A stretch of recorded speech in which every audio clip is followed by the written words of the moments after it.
नमस्कार, one India Hindi में आपका स्वागत है। मैं हूं शिखा धूरिया।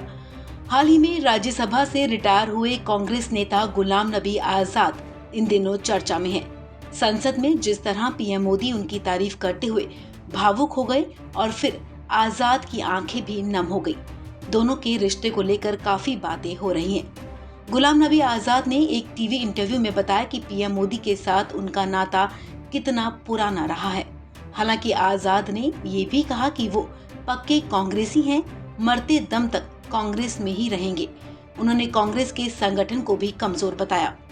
गुलाम नबी आजाद ने आज तक एक कार्यक्रम सीधी बात में राज्यसभा में उनके और पीएम मोदी के भावुक पलों को लेकर उस आतंकी घटना के बारे में बताया जिसमें गुजरात के पर्यटक मारे गए थे।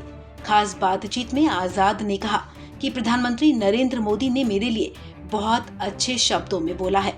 उन्होंने कहा कि मेरे सभी पार्टी के नेताओं के साथ अच्छे संबंध हैं।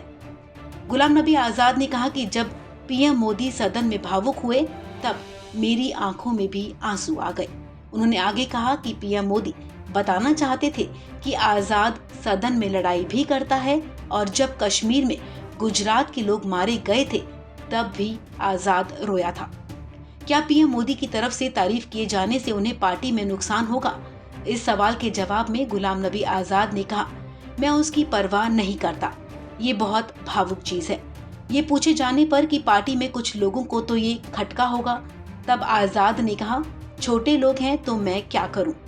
उन्होंने कहा कि मैंने देखा है कि इंदिरा जी अटल जी की तारीफ करती थी और अटल जी इंदिरा गांधी की तारीफ करते थे।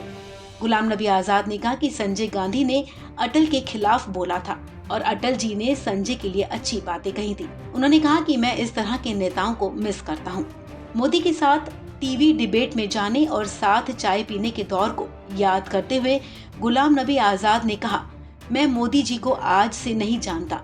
उन्हें पता है मैं पक्का कांग्रेसी हूँ और मुझे भी पता है कि वो पक्के बीजेपी वाले हैं। गुलाम नबी आजाद ने कहा कि वो जानते हैं कि मैं कभी बीजेपी में नहीं आऊंगा और मैं जानता हूं कि वो कभी कांग्रेस में नहीं आएंगे। कांग्रेस छोड़ेंगे या नहीं, इस सवाल के जवाब में गुलाम नबी आजाद ने कहा कि वो मरते दम तक कांग्रेस में ही रहेंगे। इस खबर में फिलहाल इतना ही।